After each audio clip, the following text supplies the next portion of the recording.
മന്ത്രിമാരായ Shri MP Rajesh, Shri Saseendran sir, MPമാരായ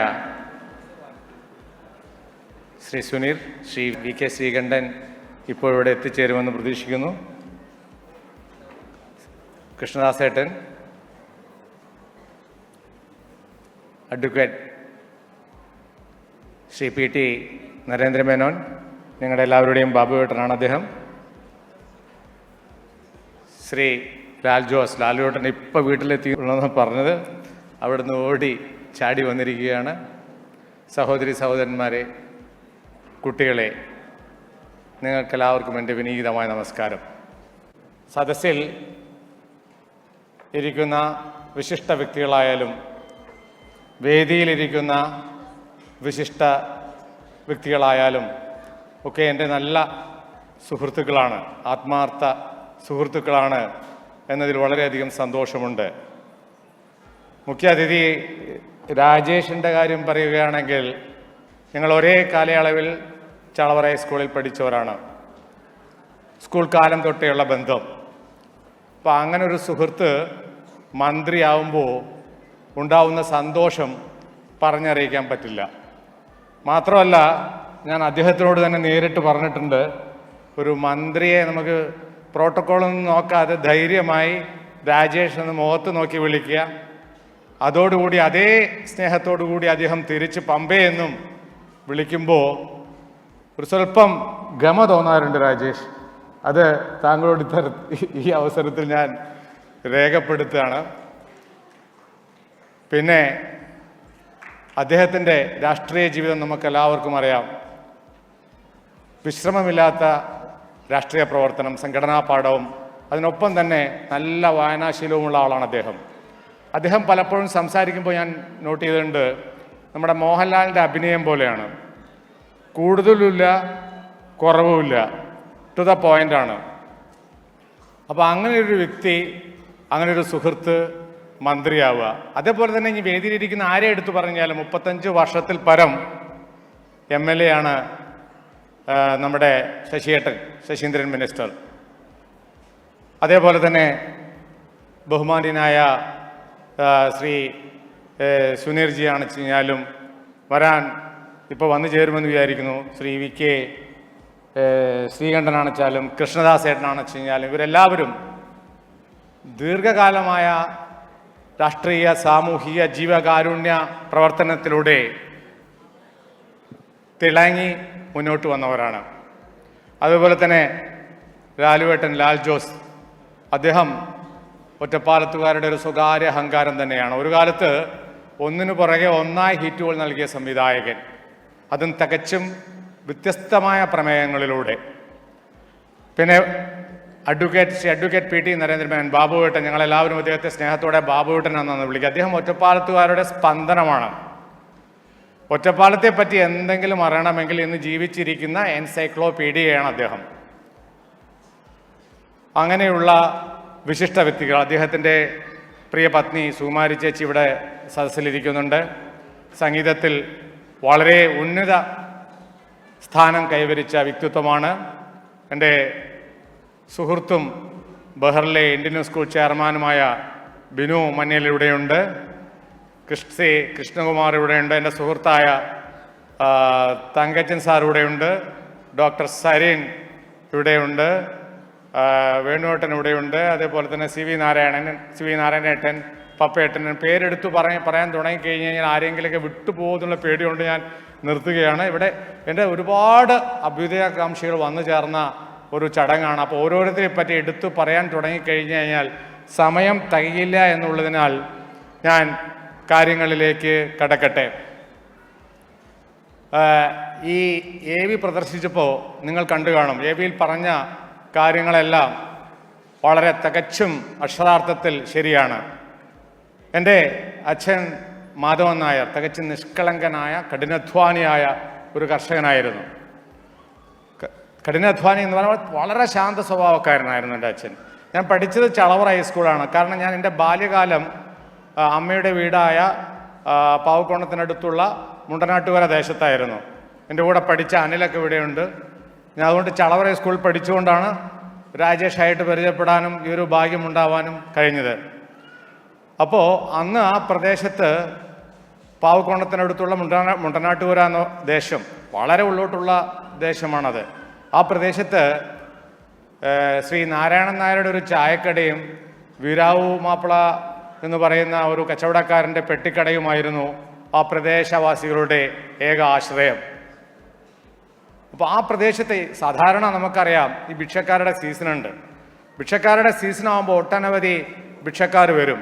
അപ്പോൾ വരുന്ന ഭിക്ഷക്കാരും വളരെ മിടുക്കന്മാരായിരുന്നു. കാരണം എന്ന് വെച്ച് കഴിഞ്ഞാൽ അവർക്കറിയാം അവരുടെ ടൈം ടേബിൾ അതിനനുസരിച്ച് സ്കെഡ്യൂൾ ചെയ്യുമായിരുന്നു.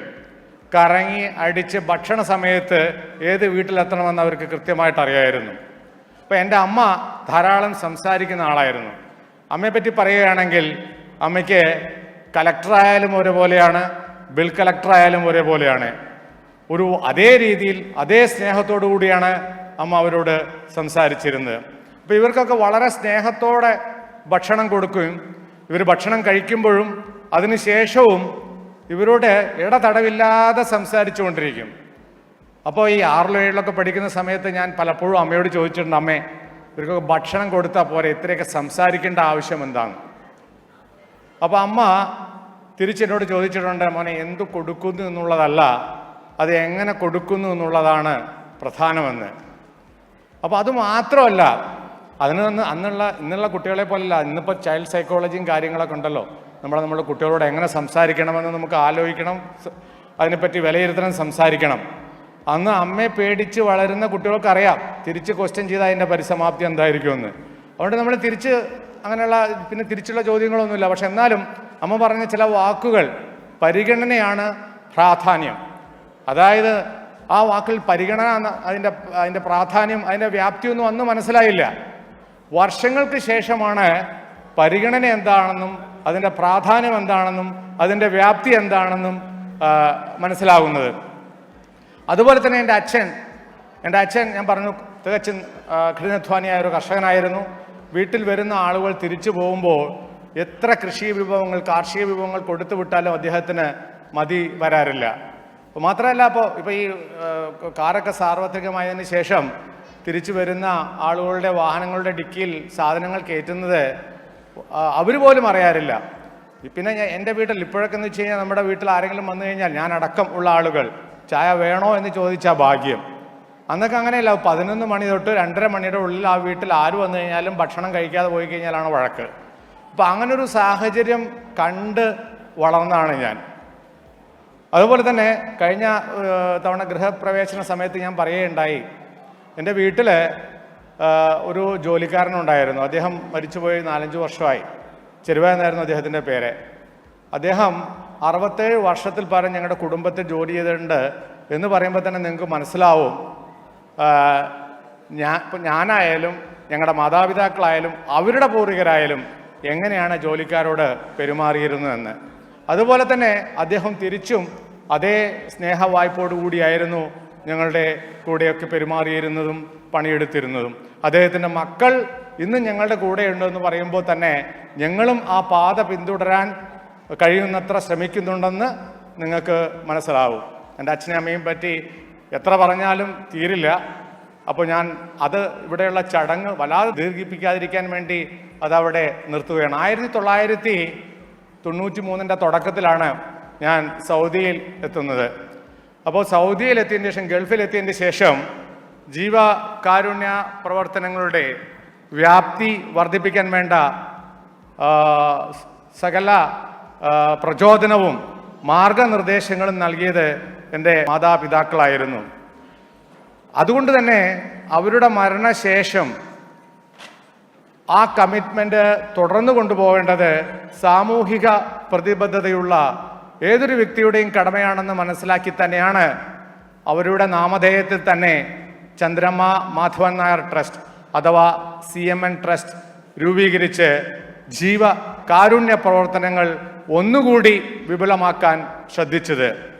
ദീർഘകാല പ്രവർത്തനങ്ങളുടെ ഫലമായി പാർശ്വവൽക്കരിക്കപ്പെട്ട വ്യക്തികളിലേക്കും സമൂഹങ്ങളിലേക്കും കൂടുതൽ എത്തിച്ചേരാൻ CMN ട്രസ്റ്റിന് കഴിഞ്ഞിട്ടുണ്ട്. ഇപ്പോൾ വീട് എന്നുള്ളത് ഹോം ഓഫ് യുറോൺ എന്ന് പറയുന്ന ഒരു പ്രൊജക്റ്റ് മാത്രമാണ്. അതുകൂടാതെ സാമ്പത്തികമായ ഇപ്പോൾ ഗൾഫിലൊക്കെ പോകുന്ന ആളുകളുണ്ട്. പോകുന്നവരെല്ലാവരും മെച്ചപ്പെട്ട ജീവിതം സ്വപ്നം കണ്ടാണ് ഗൾഫിൽ പോകുന്നത്. പോകുന്നവരെല്ലാവരും രക്ഷപ്പെടുന്നൊന്നുമില്ല. അതുപോലെ തന്നെ ഇവിടെയാണെച്ചാലും ഒത്തിരി അധ്വാനിക്കുന്നവരുണ്ട്. കയ്യിലിരിപ്പ് കൊണ്ട് താഴോട്ട് പോകുന്നവരുണ്ട്. ഒത്തിരി അധ്വാനിച്ചാൽ പോലും അറ്റം കാണാത്തവരുണ്ട്.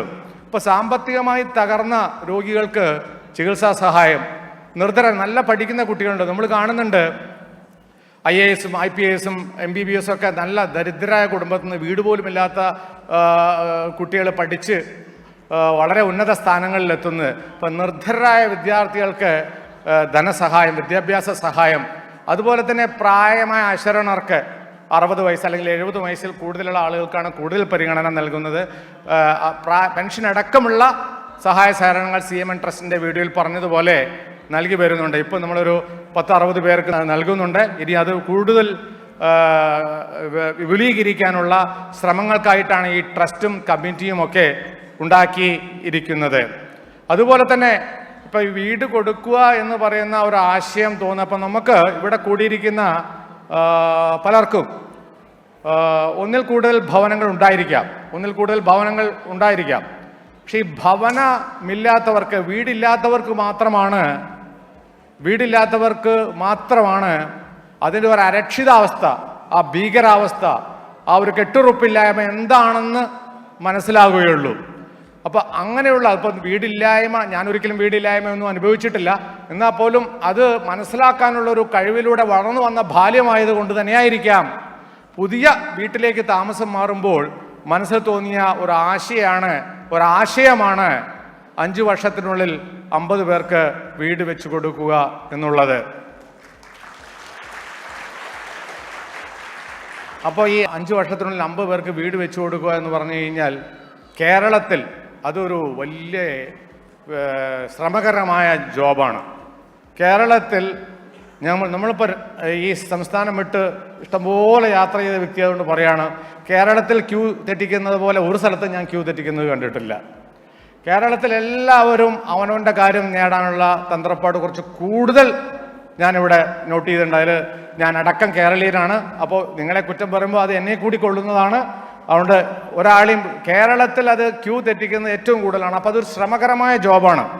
അപ്പോൾ ഞാനെന്ത് കരുതി, നമ്മൾ ചെയ്യുമ്പോൾ അതിൽ ഒരു 10 പേർക്ക് ചെയ്യുമ്പോൾ അതിൽ 8 പേർക്കെങ്കിലും അർഹരായ ആളുകളിൽ എത്തിച്ചേരുക എന്ന് വേണ്ട ഒരു ശ്രമം നടത്തണം. അപ്പോൾ മാതൃഭൂമിയുടെ ഫ്രണ്ട് പേജിൽ തന്നെ കൃത്യമായ അഡ്വർടൈസ്മെൻറ്റ് നൽകി അതിലെ ലിങ്കിൽ കൃത്യമായ മാർഗനിർദ്ദേശങ്ങളൊക്കെ ഉണ്ടാക്കി. ആ കൃത്യമായ മാർഗനിർദ്ദേശങ്ങൾ ഞാനും ബാബുവേട്ടനും പിന്നെ ഞങ്ങളുടെ ചാർട്ടേഡ് അക്കൗണ്ടൻ്റായ ഗോപിയേട്ടനും ഒക്കെ ചേർന്നാണ് ഉണ്ടാക്കിയത്.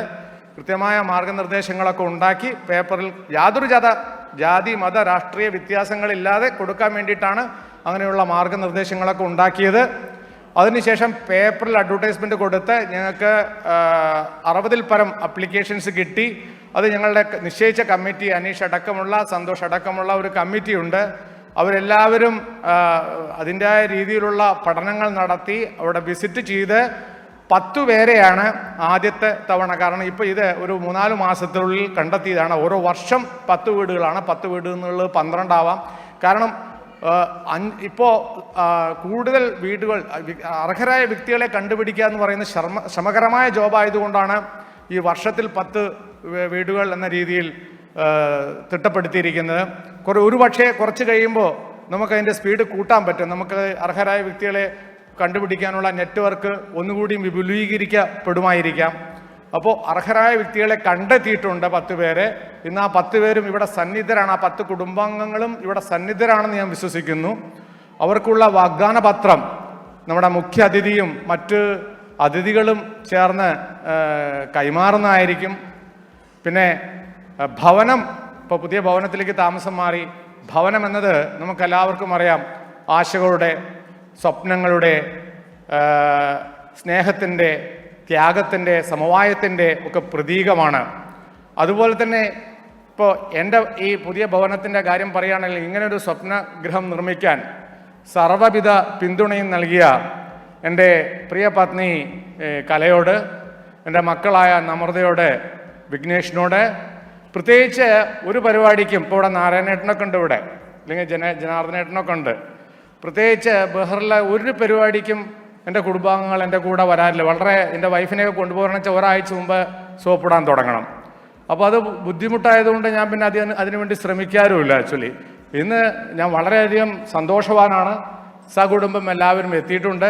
സ്റ്റേജിൽ തന്നെ അവർ ഇരിക്കുന്നുണ്ട്. അതിലുള്ള സന്തോഷവുമുണ്ട്. അവരൊക്കെയാണ്. കാരണം ഇപ്പം നമുക്കറിയാം, വീട്ടിൽ സപ്പോർട്ട് ഉണ്ടെങ്കിൽ മാത്രമേ നമുക്ക് ക്രിയാത്മകമായി പ്രവർത്തിക്കാൻ പറ്റുള്ളൂ. വീട്ടിലൊരു സമാധാനവും സന്തോഷവും ഇല്ലെങ്കിൽ നമുക്ക് എത്ര കഴിവുണ്ടെങ്കിലും അത് നമ്മുടെ പ്രവർത്തനത്തെ ബാധിക്കും എന്നുള്ളത് ഉറപ്പാണ്. അതുപോലെ തന്നെ എൻ്റെ സഹോദരൻ മുരളി ഇവിടെയുണ്ട്. അദ്ദേഹവും ഈ പറഞ്ഞ പോലെ തന്നെ എന്നെ ഏറ്റവും കൂടുതൽ അറിയുന്ന വ്യക്തിയാണ്.